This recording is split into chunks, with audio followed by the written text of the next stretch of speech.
ప్రియమిత్రులారా, ఈ ఉదయకాల దైవ ధ్యానమునకు స్వాగతం పలుకుతున్నాను. దేవుని పరిశుద్ధ వాక్య భాగములో నుండి ఆదికాండము 29వ అధ్యాయము 20వ వచనాన్ని చదువుకుని దేవుని వాక్యమును ధ్యానము చేద్దాం. అయినను అతడు ఆమెను ప్రేమించుట వలన అవి అతనికి కొద్ది దినములుగా తోచెను. దేవుడి పరిశుద్ధ వాక్య భాగమును మన వినికిడిలో ఆశీర్వదించునుగాక. ఆమేన్. ప్రియమిత్రులారా, రిబ్కా తన అన్న కుమార్తెలలో ఒక కుమార్తెను పెళ్లి చేసుకోమని యాకోబును సాగనంపింది పద్దనరాముకు. పద్దనరాము మేనమామ ఇంటికి యాకోబు వచ్చిందే వివాహమాడడానికి. తొలిచూపులోనే రాహేలును ప్రేమించాడు యాకోబు. కొద్ది దినములున్న తర్వాత లాబాను అంటాడు, నీవు నాకు బంధువు గదా, ఊరికనే నా దగ్గర నీవు కొలువు చేయొద్దు, నీకు జీతమేం కావాలో చెప్పు అంటాడు. దానికి యాకోబు అన్నాడు, 7 సంవత్సరాలు నీకు నేను కొలువు చేస్తాను, నీ చిన్న కుమార్తె అయిన రాహేలును నాకు ఇచ్చి పెళ్లి చేయాలి. చాలా సంతోషపడ్డాడు లాబాను. 7 సంవత్సరాలు కష్టపడి పనిచేశాడు, మందలు మేపాడు. 7 సంవత్సరాలు జరిగిన పిదప లాబాను యాకోబును మోసం చేసి తన పెద్ద కుమార్తె అయిన లేయానిచ్చి పెళ్లి చేసేశాడు.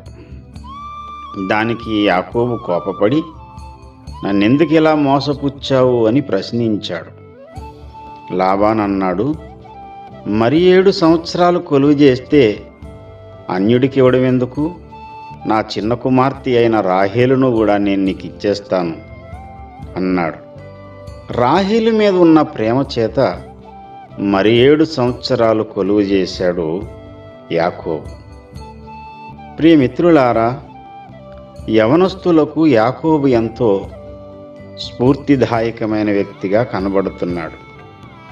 ప్రేమించడం నేరమని నేను అనడం లేదు, కానీ ప్రేమించిన నీవు నీ తల్లిదండ్రులను గాయపరచొద్దు.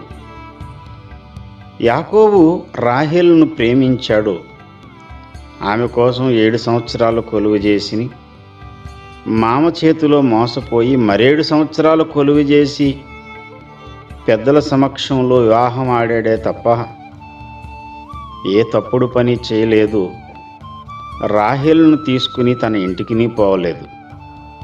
ఈ రోజుల్లో చాలామంది యవనస్తులు తమను కని పెంచి తమ సర్వస్వము పిల్లలే అనుకుంటూ పిల్లల మీద ప్రాణాలు పెట్టుకున్న తల్లిదండ్రులను యవన ప్రాయం రాగానే ఎరుగని వ్యక్తిని కొద్ది దినాలు ప్రేమించి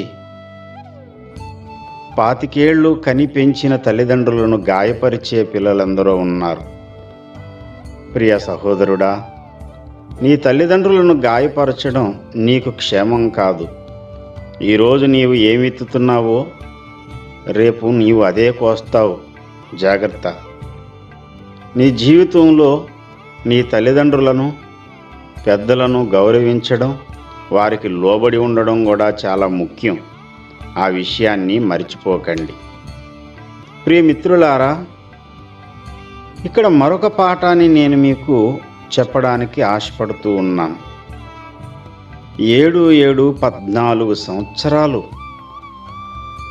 పగటి ఎండ, రాత్రి మంచు, కన్నులకు నిద్ర దూరమై అడవిలో క్రూర జంతువుల మధ్యలో ప్రాణాపాయ పరిస్థితుల్లో ఇంత శ్రమ కూడా యాకోబుకు అవి కొద్ది దినాలుగానే కనిపించాయట. కారణం యాకోబు హృదయంలో ఉన్న ప్రేమ. ప్రేమ అనేది ఉన్నప్పుడు ఎంత కష్టమైనా అది కష్టంగా కనిపించదు. యాకోబు రాహేలు మీద ఉన్న ప్రేమను బట్టి అతని ప్రయాస అతనికి ప్రయాసగానే లేదు. ప్రియమిత్రులారా, ఈరోజు యథార్థంగా దేవుణ్ణి నీవు ప్రేమించిన వాడవైతే ఆయన కొరకు నీవు చేసే కార్యాలన్నీ కష్టపడి చేయవు, ఇష్టపడి చేస్తావు. కష్టపడి చేసినప్పుడు చాలా బాధ అనిపిస్తుంది, ప్రయాస అనిపిస్తుంది, కానీ ఇష్టపడి చేస్తే ఎంత కష్టమైనా సరే చాలా తేలికగా, సులువుగా ఉంటుంది. ఆమెను ప్రేమించుట వలన అవి అతనికి కొద్ది దినములుగా తోచెను. 21లో నా దినములు సంపూర్ణమైనవి అన్నాడు. ప్రియమిత్రులారా, రాహేలును ప్రేమించుట చేత అతడు పడిన ప్రయాసంతా కొద్ది దినాలుగానే ఉన్నాయి. ఆ దినాలన్నిటినీ అతడు సంపూర్తి చేశాడు. ప్రియమిత్రులారా, దేవుణ్ణి యథార్థంగా ప్రేమించండి. ఆయన కొరకు నీవు చేసే పరిచర్య, ప్రార్థన, ఆయనకు నీవు సమర్పించే కానుక, అది నీకు కష్టమనిపించదు. అదంతా సులువుగా, కొద్దిగా మాత్రమే తోస్తుంది. తనకున్న సర్వస్వాన్ని అర్పించిన దావీదు అంటాడు, నీవిచ్చిన దానిలో నుండే నేను నీకు ఇచ్చాను అంటూ ప్రభువుకు తన్ను తాను అప్పగించుకున్నాడు. ప్రియమిత్రులారా, ఈ ఉదయకాలం మనము యథార్థంగా దేవుణ్ణి ప్రేమిందామా? దేవుని కొరకు మనం కష్టపడి చేయొద్దు, ఇష్టపడి చేద్దాం ఏదైనా. అట్టి కృప దేవుడు మనకు అనుగ్రహించునుగాక. ఆమేన్.